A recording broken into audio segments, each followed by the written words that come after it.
महाराज जी, सासू माँ, पति और पत्नी है, तो इसमें घर में सामंजस्य कैसे बैठे?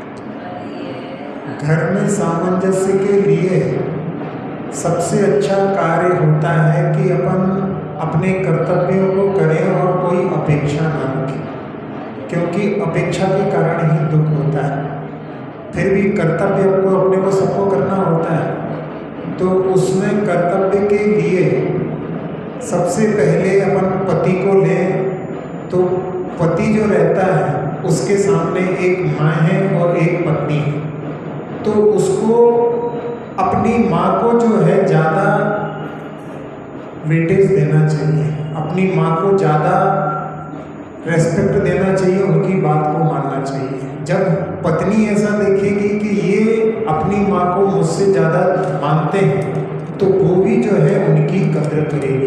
कई बार ऐसा होता है जहाँ लड़का ही अपनी माँ की कदर नहीं करता, तो फिर बहू कैसे फिर उसकी कदर करेगी। दूसरी बात हुई पत्नी की। पत्नी जो है अपने पति और अपनी सासू दोनों के पीछे देखे तो अपनी जो है सास को उसको ज़्यादा वेटेज देना चाहिए, क्योंकि सास के माध्यम से ही उसको अपने पति की प्राप्ति हुई है। तो जो सास है उसको वो ज़्यादा वेटेज देगी, पति को जो कम वेटेज देगी, पति के लिए अकेले में जो है वो वहाँ पर समझा भी सकती है, लेकिन अपनी सास को ज़्यादा वेटेज देना चाहिए।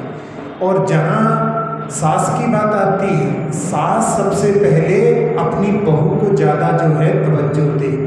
जब वो अपनी बहू को ज़्यादा तवज्जो देगी, बेटा तो पहले भी उसका था और बाद में भी उसका रहेगा, लेकिन जो पर घर से आई है उसको यदि ज़्यादा सम्मान देगी तो उसके माध्यम से घर में बहुत अच्छा सामंजस्य बैठ सकता है।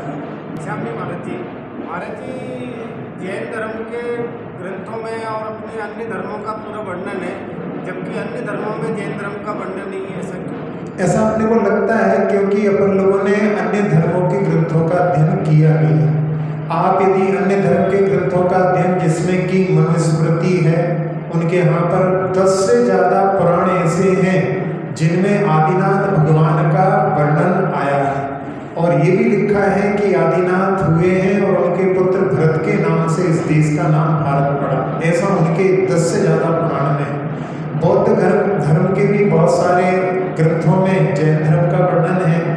अपन जब तक पढ़ते नहीं है, बहुत सारे ऐसे उनके अध्यात्म के भी ग्रंथ हैं जिनमें भी जो है जहाँ जैन धर्म का वर्णन आता है। तो अपन जब तक पढ़ते नहीं, उनके भागवत ग्रंथ में भी आदिनाथ भगवान का विशेष रूप से वर्णन है।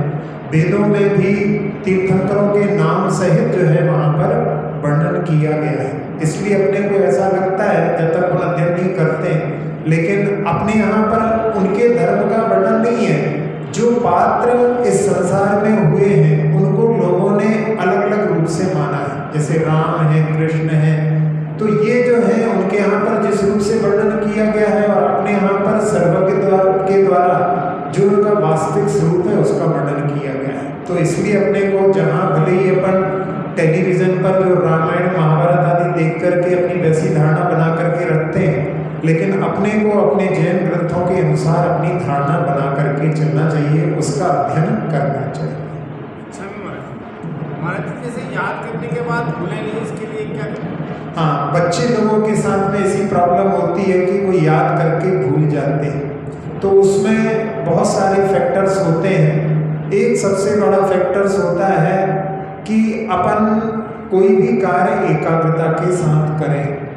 अक्सर ऐसा होता है कि अपन पढ़ने में तो एकाग्रता चाहते हैं और बाकी सब जगह अपनी एकाग्रता नहीं रहती है। तो उसमें जो बच्चे पढ़ने वाले हैं वो भोजन करते समय में टेलीविज़न, मोबाइल ना देखें, और जिस समय में जो काम करें उस समय में उस कार्य को करें, तो उसके माध्यम से उनकी एकाग्रता बढ़ेगी। दूसरी बात है कि उनकी जो लाइफ स्टाइल है उसमें वो परिवर्तन करें।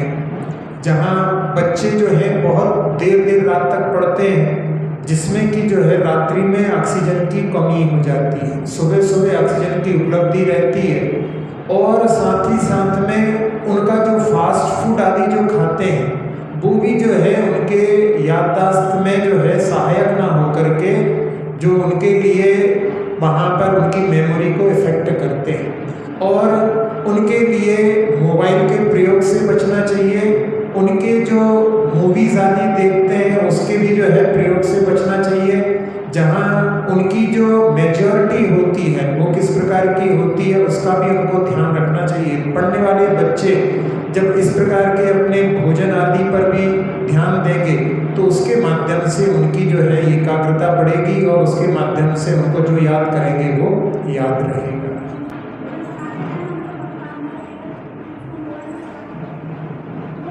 उसमें कोई दिक्कत नहीं है, ऐसे तो पाठ वगैरह आप चला सकते हैं और अपने कार्य कर सकते हैं उसमें बोलने में, लेकिन अपने को बोलते समय में भी जो है अधिकतर जो अपन बोलते हैं उस समय में अपने मुख में से थूक उछलता है, तो अपने लिए जो है उस समय में सुन करके एकाग्र होकर के ध्यान करना चाहिए। जहाँ अपने लिए मतलब शुद्धि नहीं रह पाएगी, जिसमें अपन मुँह से बोलेंगे तो उससे जो है थूक निकलता है। आप देखो कागज रख करके पास में तो उसमें बहुत सारे कण जो है उछलते रहते हैं।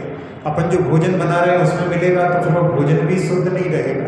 इसलिए अपने को सुनते रहो, गुनगुनाते रहो, लेकिन जो है मुख से उच्चारण आदि से बचना चाहिए। अच्छा महाराज जी, सामयिक आदि में क्या करना चाहिए? सामयिक जो करते हैं, सामयिक में अपने लिए मूलतः पंच परमेष्ठी का स्मरण करना चाहिए। पंच परमेष्ठी के गुणों का स्मरण कर सकते हैं, क्योंकि जिन्होंने लक्ष्य को प्राप्त किया है ऐसे अरहंत और सिद्ध भगवान हैं, और जो उनके लक्ष्य को प्राप्त करने के लिए पुरुषार्थरत हैं ऐसे आचार्य, उपाध्याय और साधु परमेष्ठी हैं। तो इनका अपन स्मरण करेंगे तो अपने को भी अपना लक्ष्य प्राप्त करना है और कैसे प्राप्त करना है इसका जो है भान उससे रहेगा। दूसरा जो है, जहाँ 12 भावनाओं का चिंतन जो है वो भी जो है 12 भावनाओं का चिंतन अपने को यथार्थता से परिचय कराता है और उसके माध्यम से अपने वैराग्य में उत्पत्ति होती है, वृद्धि होती है। तो 12 भावनाओं का, वैराग्य भावनाओं का मुख्यतः से इनका अपने लिए चिंतन करना चाहिए। महाराज जी, स्थान जैसे तीर्थ क्षेत्र का है तो उसका भी कोई पुण्य होता है क्या? हाँ, ऐसा जो है लोग कहते हैं कि भाई इस जगह का पुण्य है, लेकिन वास्तव में जो पुण्य और पाप होते हैं वो किसी जीव में ही होते हैं, क्योंकि ये कर्म प्रकृतियां हैं। अपन यदि अचेतन पदार्थों के पुण्य और पाप के बारे में कहने में भले कहते हैं, जैसे कोई पाषाण है, अब वो पाषाण की प्रतिमा भी बन सकती है और जमीन पर भी लग सकता है। अब जिस पाषाण की प्रतिमा बनी है तो अपन कह देते हैं पाषाण का पुण्य है, वह वास्तव में पाषाण का पुण्य नहीं है। पाषाण भी अपने यहाँ पर एकेंद्रीय कहा है, तो एकेंद्रीय जीव जो है उसका भी ऐसा पुण्य हो गया कि उसके माध्यम से उसका निर्माण हो गया, तो उसमें जीव जो होता है उसके पुण्य को अपन कह सकते हैं। इसी प्रकार से जहाँ जिस स्थान का यदि कोई तीर्थ आदि का है, कहीं का पुण्य अपन कहे, तो वहाँ पर रहने वाले जीवों के पुण्य के कारण में वो जो है पुण्यशाली कहा जाता है। क्योंकि अपने यहाँ कहा है ना धर्मो धार्मिक बिना, धर्म जो होता है वो धार्मिक के बिना नहीं होता। यानी आपने दीवारें बना दी, मंदिर बना दिया तो धर्म हो गया, ऐसा नहीं। जब तक जो धर्म का पालन करने वाला नहीं रहेगा तब तक धर्म किस आधार से रहेगा। तो इसलिए जो है अपन जिस क्षेत्र आदि का पुण्य कह देते हैं, वास्तव में उनके माध्यम से जो लोग आराधना करके जो धर्म का उपार्जन कर रहे हैं उनके पुण्य के माध्यम से वो जो है क्षेत्र का पुण्य कहा जाता है। तो वास्तव में तो जो धर्म का पालन करते हैं वही धार्मिक कहलाते हैं और उन्हीं के पुण्य के माध्यम से कार्य होता है। अच्छा भी महाराज जी, समुद्र में साक्षात भगवान विराजमान रहते हैं तो उनके सानिध्य में भी केवल ज्ञान होता है क्या किसी जीव?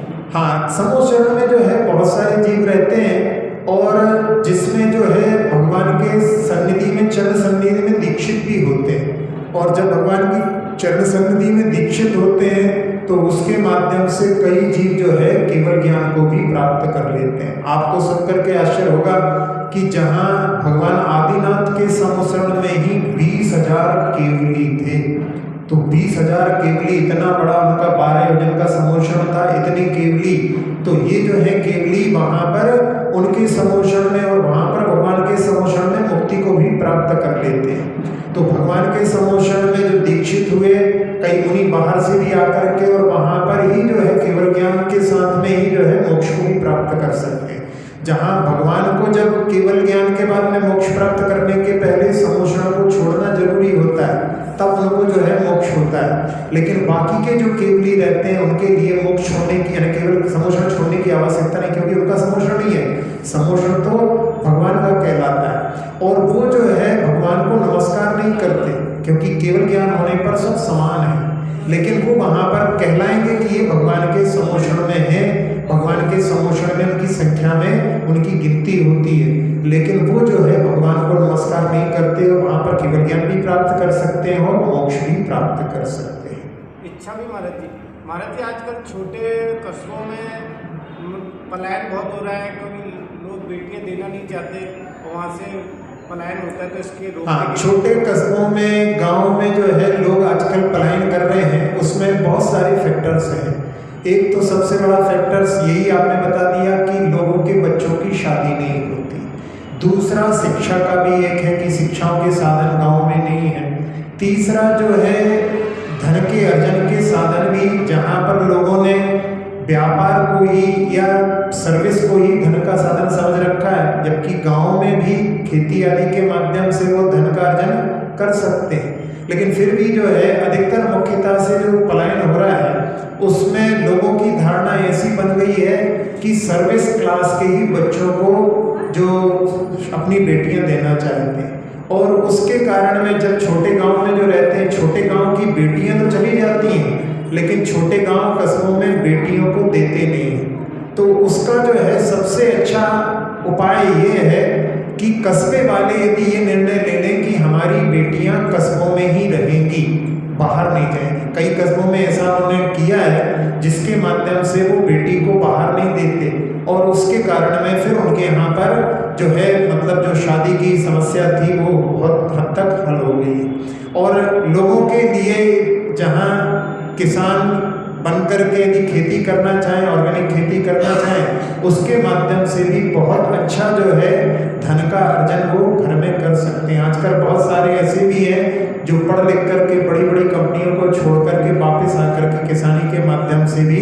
बहुत जो है अच्छे कार्य कर रहे हैं ऑर्गेनिक खेती में, जिसके माध्यम से बहुत अच्छा वो जो है अपने जीवन को जी रहे हैं। तो लोग यदि ये केवल धारणा को परिवर्तित करने की आवश्यकता है, उसके माध्यम से इसका जो है उपाय निकाला जा सकता है। जब तक मानसिकता जो है इस प्रकार की परिवर्तित नहीं करेंगे कि हम अपने बच्चों की जो है मतलब बच्चियों की शादी शहर में ही करेंगे, तब तक जो है इसका हल नहीं निकलेगा। एक बार एक व्यक्ति कहने लगे कि महाराज जी आप ये प्रवचन दिया करो कि जहाँ कस्बों में भी बेटियों की शादी करो। तो उन वृद्ध से जो है पूछा कि आपकी कितनी बेटियां हैं? तो उन्होंने कहा हमारी 2 बेटी हैं। आपने कहाँ शादी की है? तो बड़े बड़े शहरों के नाम वो गिनाने लगे।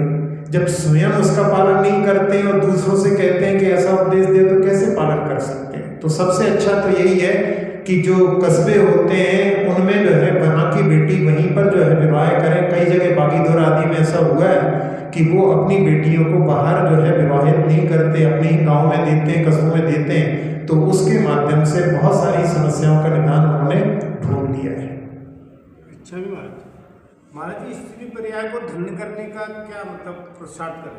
हाँ, स्त्री पर्याय जो होती है, स्त्री पर्याय में वो अपने परिवार की संचालक होती है, तो उसके माध्यम से अपने पुत्र पुत्रियां, अपने पति, अपने घर को जो धर्म के संस्कारों से जो है अनुप्रेरित करे, इस प्रकार का कार्य करके और साथ साथ में अपने सम्यक दर्शन को जो सुरक्षित रखते हुए यदि वो अपने जीवन को जीती है, तो इस भव में भी और पर भव में भी जो है उसके लिए मुक्ति का मार्ग प्रशस्त हो सकता है।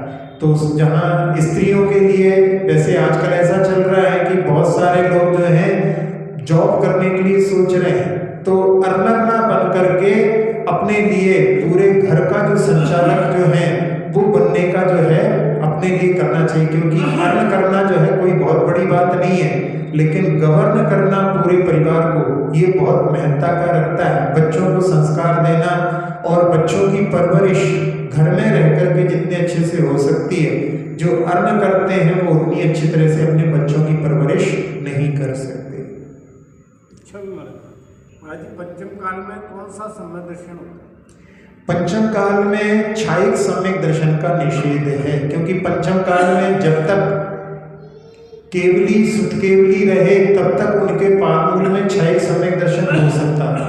क्षयिक सम्यक दर्शन नहीं है, लेकिन उपसन सम्यक दर्शन, और उपसन सम्यक दर्शन सबसे पहले जीव के लिए होता है, और वो उपसन सम्यक दर्शन को ही जो क्षयोपसम के रूप में परिवर्तित करके रह सकता है। उपसम सम्यक दर्शन ज्यादा समय तक नहीं रहता, वो अंतर्मुहूर्त के बाद छूट जाता है, लेकिन जो क्षयोपसम सम्यक दर्शन है वो कई बार हो सकता है। और जो प्रथमोपसम सम्यक दर्शन है वो एक बार होने के बाद में दूसरी बार जब होता है तो उसके लिए पल्ले का असंख्यात भाग निकलने के बाद होता है, और इतनी लंबी आयु कर्म भूमि में नहीं होती। इसलिए केवल क्षयोपसम सम्यक दर्शन जो है पंचम काल में होता है, और उस क्षयोपसम सम्यक दर्शन में छल मल अगाढ़ दोष लगते हैं। तो उसमें जहाँ पर कि शांतिनाथ भगवान शांति के करता है, पार्श्वनाथ भगवान विघ्न के हरता है, इस प्रकार के भाव जो है मन में उत्पन्न होते हैं।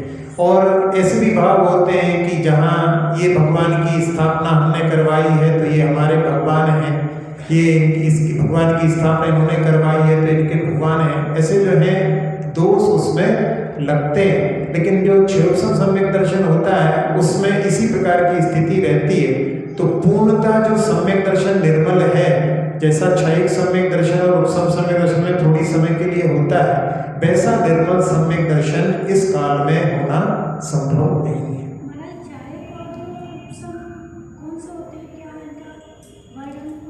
क्षयिक यानी जहाँ पर कर्मों का क्षय करके जो भाव प्राप्त किए जाते हैं वो क्षयिक भाव कहलाते हैं। उपसम में कर्मों को दबा करके जो भाव प्राप्त किए जाते हैं वो उपसम सम्यक दर्शन कहलाता है। और क्षयोपसम में कुछ कर्मों का क्षय और कुछ कर्मों का उपसम, दोनों की मिलीजुली अवस्था को क्षयोपसम कहते हैं। इसको समझने के लिए कि जैसे कोई दो व्यक्तियों में लड़ाई हुई, अब वो जो है बच्चे जो है उठ करके एक जो है मंदिर के अंदर प्रवेश कर गया। अब वो बाहर सोच रहा है कि बाहर निकलेगा तब मैं इसको मारूंगा। अब वो स्वयं मंदिर में प्रवेश कर गया, वो छुप करके बैठा है, दिखा नहीं है, तो अभी मंदिर में उपदेश सुन करके उसका जो भाव मारने का था वो भी दबा हुआ है। और जब उसको देख लेता है तो अभी बाहर निकलेगा तो मारूंगा, ऐसे भाव उसके होते रहते हैं। तो इसमें क्षयोपसम में थोड़ा थोड़ा जो मतलब आगे करने के भावों के साथ में उसको क्षयोपसम भाव जैसा ले सकते हैं। फिर जहाँ उपदेश हो रहा था वहाँ पर कि कसाएं अपना बहुत अहित करती हैं, तो वो मंदिर में ऐसा भाव कर लेता है कि चलो छोड़ो नहीं मारेंगे ऐसा करके, तो वो क्षयिक भाव जैसा अपन समझ सकते हैं। तो कर्मों को दबाते किस? कर्मों को दबाना मतलब कर्मों को जो है ऐसा नहीं कि कर्म अपने दिखाई देते रहते हैं, अपने लिए जहाँ जो इसमें उदाहरण में बतलाया है कि अपने लिए जो है कि भाई ये काम नहीं करना चाहिए, गलत काम नहीं करना चाहिए, तो यही कर्मों का दबाना है। वो कर्मों का उदय तो आ रहा है लेकिन अपने को गलत काम नहीं करना है, तो यही पुरुषार्थ जो है कर्मों का दबाना होता है। नहीं, कर्मों को दबाने से जो है कर्म बढ़ते नहीं है। कर्मों को दबाना मतलब जो कर्म जिस समय में उदय में आ रहे हैं उस समय में उन कर्मों के जो प्रभाव हैं अपन उनमें जो है बहे नहीं, ये कर्मों का दबाना है। कर्म तो अपने जो है वो दबने का मतलब है कि वो दबे रहेंगे और निकल जाने दब के प्रभाव में उदय आएंगे, ऐसा नहीं है। अपन ने जो कर्मों का वो जिस समय में उदय चल रहा है उनमें अपन उनके भावों में नहीं बढ़े, तो इसके माध्यम से वो कर्म जो है निर्जीर्ण बिना अपना फल दिए हो जाएंगे, ऐसा उसका भाव। हाँ, ऐसा है। जैसे मान लीजिए क्रोध आ रहा है, उसको अपन ने थोड़ा रोक लिया तो वो कर्म। हाँ, क्रोध के भाव आ रहे हैं, अब अपन उसको जो है कई बार लोग कहते हैं कि अपन ने क्रोध को दबा दिया तो वो क्रोध जो है बैर बन जाता है। जैसे कहते हैं क्रोध का ही अचार मुरब्बा बैर हो जाता है। तो वो जो है अपन ने उसको दबाया है, उस समय में उसके गुण धर्म के बारे में विचार ना करके मन में अपन आगे बदला लेंगे, इस प्रकार का भाव किया है तो वो क्रोध का दबाना नहीं हुआ। वो जो है अपन उसको पाल करके रख रहे हैं। और जहाँ पर अपन ये सोचते हैं कि देखो ये हमारे लिए हितकर है, अपने को इससे जो है बचना चाहिए, अपने ही लिए जो है मतलब इससे ज़्यादा पीड़ा होती है, इस प्रकार के भावों से अपन उसका जब प्रयोग नहीं करते हैं तो वो जो है कर्मों का निर्जीर्ण करना है, उसका सही प्रभाव में नहीं आना है।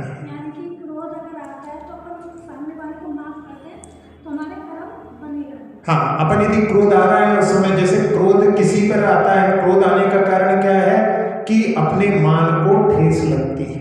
कोई अपनी बात नहीं मानता है तो अपने को जो है ऐसा लगता है कि जो है हमारी बात नहीं मान रहा है, इसलिए अपन कसाएं जो होती हैं आपस में चेंज होती है। जब अपनी मान कसाय को धक्का लगता है तो क्रोध आता है।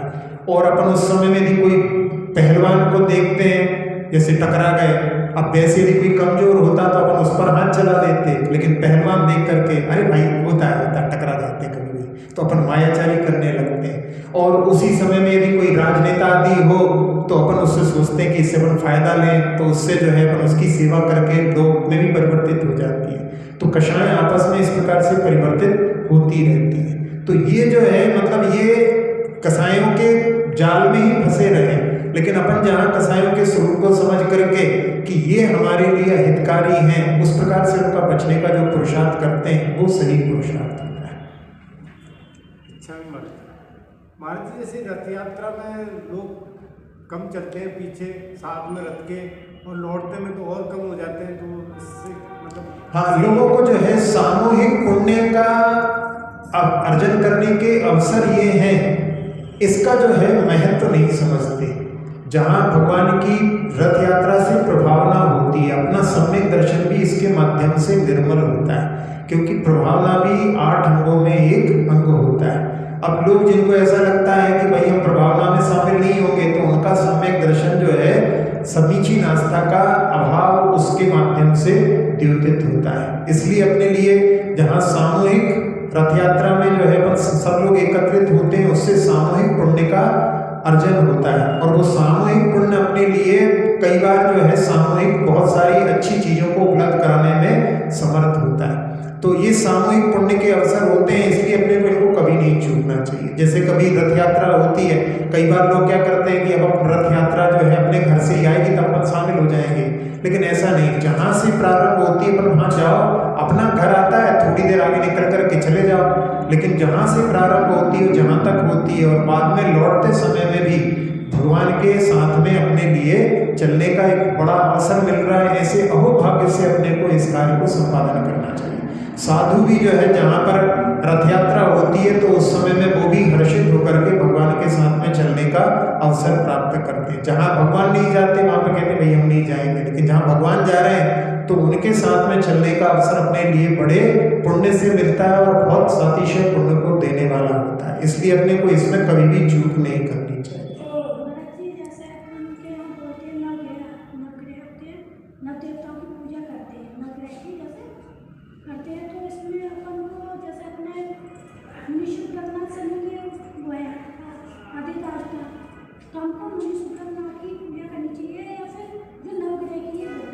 अपने लिए अपने भगवान की आराधना करना चाहिए। ग्रह तो जो ये हैं केवल इंडिकेटर हैं, थर्मामीटर के समान, कि भाई आपकी जो है ये स्थिति बतलाने वाले हैं। तो ग्रहों की पूजा नहीं होती, अपने यहाँ पर आराध्य तो अपने भगवान हैं। समीचीन पद्धति तो अपने भगवान की आराधना करने की है। लोगों ने इसमें के माध्यम से ग्रहों की जो है आराधना मुख समझते हैं, लेकिन वास्तव में अपने यहाँ पर जहाँ कई ऐसी भी प्रतिमाएं हैं, प्राचीन प्रतिमाएं जिनके चरणों में नवग्रह बने हुए हैं, तो नवग्रह वहाँ पर है ना, ये सब भगवान के ही दास हैं। तो इनकी आराधना नहीं करना है अपने को भगवान की आराधना ही करनी है। हमारे स्त्री पर्याय में जैसे जहाँ होती है वहाँ कहती है पराया धन है, और जहाँ शादी होकर ससुराल में जाती है तो वहाँ भी कहती है पराये घर से आए हैं। तो इसमें कष्ट से कैसे बचे? हाँ, ये तो जो है मतलब एक परिपाटी है कि कन्या को जो है जहाँ वह परघर जाएगी, माँ भी बोलती रहती है, और ससुराल में भी उसको कि परघर से आई है, तो इसके माध्यम से सुनकर के उनके लिए दुख होता है। लेकिन यदि अपन अध्यात्म की दृष्टि से देखें तो ये जो है अपने लिए एक बहुत अच्छा अवसर है, जिसके माध्यम से अपने लिए एकत्व भावना और अन्यत्व भावना, जो 12 भावनाओं की भावनाएं हैं, उसका जो है साक्षात्कार करने का अवसर मिलता है। क्योंकि अपन पढ़ते हैं जहाँ देह अपनी नहीं तहाँ ना अपना कोई, तो जो उस पर के माध्यम से अपने लिए कि इस संसार में कोई किसी का नहीं, अपन जो है सबको अपना मान करके और उसके माध्यम से अपन सबके लिए बहुत कुछ करने का प्रयास करते हैं, और अपन कभी अपने से परिचित नहीं हो पाते। लेकिन इनके इस प्रकार के व्यवहार के माध्यम से, क्योंकि व्यक्ति जब पर को जो है सब कुछ मानता रहता है तो अपने को नहीं पहचान पाता, तो इसके माध्यम से अपने स्वरूप से परिचय होने का अवसर हमको प्रदान कर रहे हैं कि मेरा आत्म तत्व का कोई संबंधी नहीं है, सारे संबंध देह से होते हैं। इस प्रकार से अपने लिए वास्तविकता का बोध कराने में ये सहायक हैं। तो जो सकारात्मक सोच वाला व्यक्ति सोचता है कि अच्छा है, संसार में जो फंस जाते हैं वो उसके चक्कर से बचाने वाले हमारे लिए ऐसे लोग भी जो है हमारे लिए प्रेरणा देने वाले हैं। तो उसमें समीचीन दृष्टि रख करके 12 भावनाओं का चिंतन करके अपने लिए अच्छा जो है सबके बीच में रहना है, लेकिन सबके संबंधों में फंसना नहीं है। अपने को जल से भिन्न कमल है, इस प्रकार से घर में रह करके अपने कर्तव्यों को सब करना है, लेकिन अपेक्षाएं नहीं रखनी है। और जहाँ अपना जो शरीर है वो अपना अपने से भिन्न है, ये तो किराए की कोठी है। इस प्रकार का भाव रख करके अपने को भेद विज्ञान प्राप्त करने का, पुरुषार्थ करने का अवसर मिल रहा है। उसके माध्यम से उनका धन्यवाद दे करके कि हमको धर्म अध्यात्म से परिचय कराने वाले ये लोग हैं, इसलिए इनका बुरा ना मान करके अपने लिए तो उनको धन्यवाद देना चाहिए। अच्छा महाराज जी, मनुष्य के 10 प्राण होते हैं, तो भगवान के कितने प्राण? हाँ, जो मनुष्य होता है उसके 10 प्राण होते हैं। आप लोगों ने द्रव्य संग्रह में पढ़ा होगा तो उसमें इंद्रिय बलमाओ आण पाणवे 5 इंद्रिय प्राण होते हैं, फिर 3 बल प्राण होते हैं, मन प्राण, मन बल, वचन बल, काय बल, और एक होती है श्वासोश्वास और एक आयु। ये 10 प्राण जो है मनुष्यों के होते हैं। तो भगवान जब बनते हैं तो उस समय में क्या होता है कि उनकी इंद्रियां फिर काम नहीं करती, यानी भगवान अपने को आंखों से नहीं देखते। अपन जो ऐसी धारणा रखते हैं कि अपन भगवान के सामने बहुत तेज जब पूजा करें तो भगवान सुन लेंगे, तो ये अपनी गलत धारणा है। भगवान कानों से नहीं सुनते, भगवान अतीन्द्रिय हो जाते हैं। तो उनके 5 ये जो है इंद्रिय प्राण नहीं होते, तो उनकी आंखें दिखाई देंगी, ऐसा भी लगेगा अपने को देख रहे हैं, लेकिन भगवान अपनी आंखों से अपने को नहीं देखते। वो तो एक एक अपने केवल ज्ञान के माध्यम से पूरे लोकालोक को देखते हैं, लेकिन आंखों से नहीं देखते, क्योंकि आंखों की तो सीमा होती है, वो तो सबको जानते हैं। तो भगवान के 5 इंद्रिय प्राण नहीं है। उनका मन प्राण भी नहीं होता, क्योंकि मन भी क्षणिक होता है। अब उन्होंने क्षय ज्ञान प्राप्त कर लिया है। वचन प्राण होते हैं उनके, क्योंकि भगवान की वाणी खिलती है, और कायबल भी होता है क्योंकि भगवान का विहार आदि भी होता है। उनकी आयु भी है और उनका सांसोश्वास भी है। तो इस प्रकार से उनके 4 प्राण होते हैं। तो वो 4 प्राण, और बाद में जब वो ऊपर उठते हैं तो आयु केवड़ी होते हैं, तो उनका केवल वहां पर आयु प्राण बचता है, और उसके बाद में आयु समाप्त होने पर वो प्राणातीत, फिर उस समय में उनका चैतन्य, ज्ञान, दर्शन, ये चेतना प्राण होते हैं। ज्ञानेंद्रिय भी होती है? ज्ञानेंद्रिय भगवान के ज्ञानेंद्रिय भी कोई नहीं, अतीन्द्रिय। ज्ञानेंद्रिय नहीं, ज्ञान जो है भगवान के ज्ञान और पूर्ण प्रकट हो गया है। तो ये ज्ञान इंद्रिय और ये कर्म इंद्रिय, ये तो जो है अन्य मतों में वर्णन किया जाता है। अपने यहाँ पर जो 5 इंद्रियां होती हैं, वो इंद्रियां जो है उनके माध्यम से आत्मा बाहर के पदार्थों को विषय बनाता है। तो ये जो है द्रव्येंद्रिय और भावेंद्रियां होती हैं, ये जो है क्षयोक्षम ज्ञान के माध्यम से कार्य करती हैं। और भगवान ने क्षय ज्ञान प्राप्त कर लिया है, इसलिए उनको इंद्रियों के माध्यम से नहीं, उनका अतीन्द्रिय ज्ञान होता है। अच्छा महाराज जी, धातु की प्रतिमा में अतिशय ज्यादा होता है या पाषाण की प्रतिमा का अतिशय नहीं होता, अतिशय तो भक्ति की भावना में होता है। आपका जिस प्रतिमा में जितनी देर तक आपको एकाग्र होकर के उसको देखते हैं, उसमें आपको अतिशय की अनुभूति होगी। आप यदि सोचें कि पाषाण की प्रतिमा में यदि अपने लिए माने या केवल धातु की प्रतिमा में माने, तो ऐसा नहीं। भक्त की भावना में, बड़ी छोटी में भी नहीं, अपना जिस प्रतिमा में अपना जो है एकाग्र होकर के अपन उसको निहार करके और उसके माध्यम से अपन अपने अंदर उस प्रतिमा के माध्यम से अपनी आत्मा को अनुभूति करने का जब साधन बनाते हैं, तो उसके माध्यम से उस प्रतिमा में अतिशय अपने लिए परिलक्षित होता है। क्योंकि भक्त की भावना, भक्त के नमस्कार में चमत्कार होता है, चमत्कार में नमस्कार नहीं। अधिकतर लोग कहते हैं जहाँ चमत्कार है वहां पर हम नमस्कार करें, लेकिन वास्तव में तो नमस्कार में चमत्कार होता है। समंतभद्र स्वामी ने तो जहाँ रागी द्वेषी देवता को भी नमस्कार करके और उसमें भी ये भावना से कि ये तो हमारे सच्चे देवसास गुरु का स्वरूप है, तो वहां पर उसमें भी जो है चंद्र भगवान की स्फटिक मणि की प्रतिमा प्रकट कर ली थी। तो ये जो है अतिशय जो होते हैं भक्त के भाव में होते हैं। तो अपने लिए प्रतिमा के अतिशय में जहाँ कमी आई है, उसमें आजकल लोगों की भावनाओं में कमी आने के कारण में अपने को ऐसा लगता है। भक्तों की जो अभिलाषाएं आदि बढ़ गई हैं, मंदिर आदि में बहुत सारे ऐसे प्रक्रम चालू हो गए जिसके कारण में वैसी विशुद्धि नहीं रही है। तो इसलिए अपने को समझना चाहिए कि भक्त की भावनाओं से अतिशय उत्पन्न होता है। अक्षर पद मात्रा से दूषित वचन अगर ममहीन रहे और प्रमाद कषाय के वश में सम्यक अर्थ विलीन किए, जिन वाणी माता मेरी उन सब त्रुटियों को क्षमा करें, दे आशीष शीघ्र हम सबको केवल लब्धि रमा मिले, प्राप्त हमें हो बोधि समाधि परिणामों की शुद्धि हो, निज आत्म उपलब्ध हमें हो, शाश्वत सुख की सिद्धि हो। चिंतित वस्तु दात्री माता चिंतामणि उपमा भाति, करो वंदना पूर्ण विनय से चरण रखूं मैं ये पाती, कर जिन वाणी स्तुति तन की ममता